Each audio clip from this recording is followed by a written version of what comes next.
Olá, galera! Essa é a questão 37 do ano de 2010 da prova do município de São Bernardo do Campo. O enunciado diz o seguinte: uma padaria tem 3 fornos de mesma capacidade que assam juntos 400 pãezinhos em 2 horas. Se apenas 2 fornos estiverem trabalhando, o tempo necessário para assar 700 pãezinhos será... Galera, então, isso daqui é um exercício que a gente fala que é uma regra de 3. Mas ela é uma regra de 3 composta. Por quê? Aqui a gente não tem só duas grandezas que influenciam no resultado final. A gente vai ter 3. Quais são essas 3 grandezas? A quantidade de fornos, a quantidade de pãezinhos e o tempo em que eles são assados. Então, aqui a gente vai ter 2 horas. Então, pegando cada uma dessas informações, a gente vai comparar duas situações. Qual que é a primeira situação? A situação em que a gente tem 3 fornos, que eles assam 400 pãezinhos em um tempo de 2 horas. E aí, a segunda situação é a seguinte: ele fala que ele reduz a quantidade de fornos para 2, e ele pergunta então qual que é o tempo necessário, isso é o que a gente vai ter que descobrir, para assar 700 pãezinhos. Então, a gente vai fazer aqui essa comparação entre essas duas situações. E para isso, então, já que a gente vai montar uma regra de 3, a gente vai montar então com 3 colunas, cada coluna representando então uma das grandezas. Vamos lá, quais são as 3 colunas? Bom, a primeira, quantidade de fornos. A segunda, a quantidade de pãezinhos. E a terceira é a quantidade de horas, é o tempo dado em horas. E aí, na primeira situação, ele fala que 3 fornos assam 400 pãezinhos em 2 horas. E aí, o que ele quer descobrir? No caso em que a gente tem 2 fornos, qual que é o tempo necessário, vou chamar aqui de x, para assar 700 pãezinhos. Galera, a regra de 3 composta tem diversas formas de resolver. Eu vou mostrar para vocês aqui. Aqui eu acho mais simples. O que eu gosto de fazer é o seguinte: compara as grandezas que estão lado a lado, para saber se elas são grandezas diretamente ou inversamente proporcionais. Nesse caso, então, esqueçam os valores quando for verificar se elas são diretamente ou inversamente proporcionais. Por exemplo, quem que está lado a lado aqui? Ó? Fornos e pãezinhos. O tempo, a gente deixa ele de lado por enquanto. Não pense na questão do tempo. A gente vai pensar primeiro aqui entre esses dois. Pense o seguinte: se eu aumentar a quantidade de forno, o que vai acontecer com a quantidade de pãezinhos? Então, por exemplo, se eu dobrar a quantidade de fornos, a gente vai dobrar a quantidade de pãezinhos também, certo? Porque quanto mais fornos, mais pãezinhos. E aí, nesse caso, então, a gente fala que essas grandezas elas são diretamente proporcionais. E quando a proporção é diretamente, nesse caso, a gente faz uma multiplicação cruzada. Então, a gente vai ter aqui essa multiplicação cruzada. Agora, a gente vai fazer a mesma coisa entre pãezinhos e tempo. Então, suponham que a quantidade de fornos seja constante. Agora a gente não vai pensar nisso daqui, a gente só vai pensar nessa segunda parte aqui, na quantidade de pãezinhos e no tempo. Vamos pensar assim: se eu aumentar o tempo, eu vou aumentar ou eu vou diminuir a quantidade de pãezinhos feitos? Bom, nesse caso, se a gente dobra o tempo, por exemplo, a gente consegue fazer o dobro de pães. Então, são grandezas diretamente proporcionais. E são diretamente proporcionais, a gente multiplica cruzado. Ou seja, a gente vai ter aqui duas multiplicações cruzadas. E aí, como que a gente resolve isso? O que eu recomendo, eu falo para seguir os caminhos. Como assim? Nesse caso, a gente vai começar aqui pelo 2. Eu vou começar pelo 2, pessoal, porque eu já sei onde vai ficar a incógnita, mas não tem uma ordem certa, tá?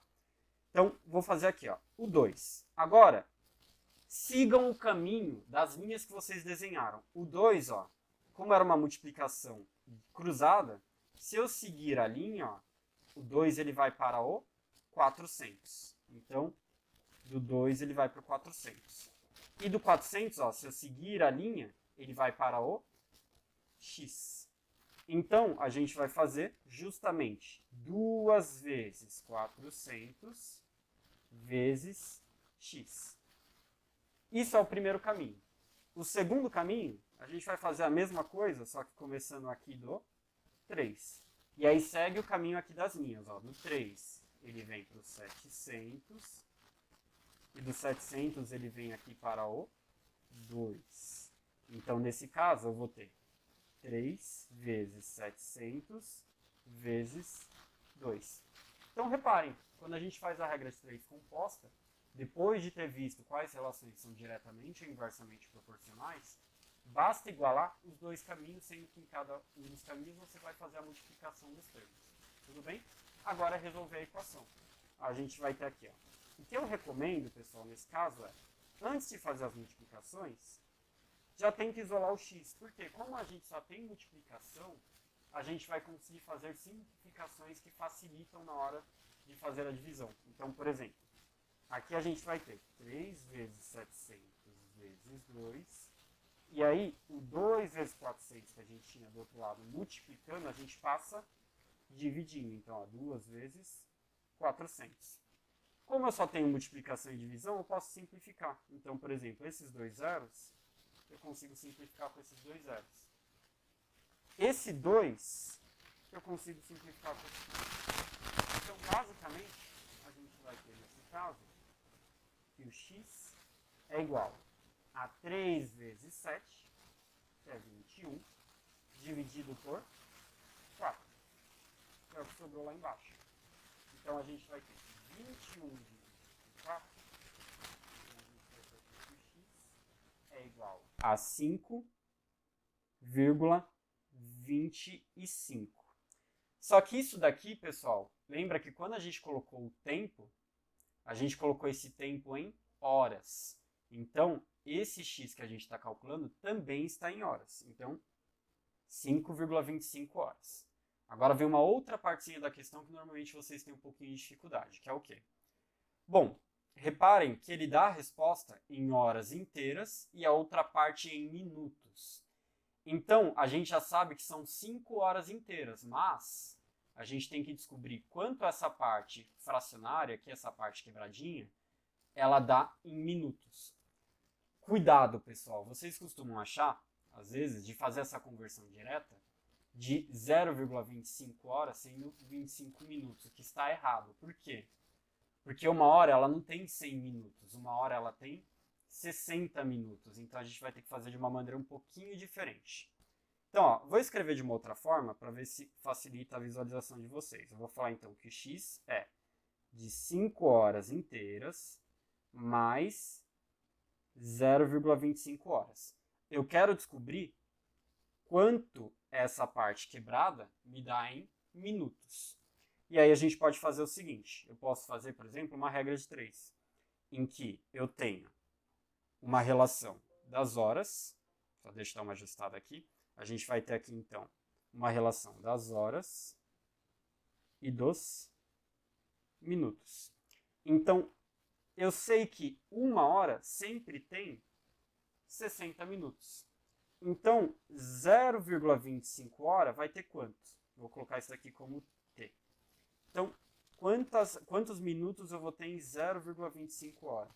Como é que a gente tem uma grandeza diretamente proporcional, a gente vai multiplicar cruzado. Então, nesse caso, eu vou ter que 1 vezes t, que é igual a t, é igual a 60 vezes 0,25. Então, esse t, ele vai ser de 15 minutos. Isso quer dizer, então, pessoal, que esse x que a gente tem aqui, ele é o equivalente a 5 horas e 15 minutos. Uma outra forma de vocês enxergarem isso, pessoal, é vocês pensarem o seguinte: 0,25 é a mesma coisa que 1/4. Aí pega lá o relógio, que vocês conhecem, o relógio analógico, uma volta dele não tem 60 minutos? Se eu dividir ele em 4 partes iguais, cada partezinha vai ser de 60 dividido por 4, que vai dar quanto? Vai dar justamente esses 15 minutos que a gente tinha aqui. Então, a resposta correta aqui vai ser de 5 horas e 15 minutos, o que dá pra gente, então, a alternativa E de elefante. Então, a alternativa E. Tudo bem, pessoal? Bom, se ficar alguma dúvida, deixem aí para mim nos comentários. E se vocês gostaram do vídeo, não esqueçam de curtir e compartilhar.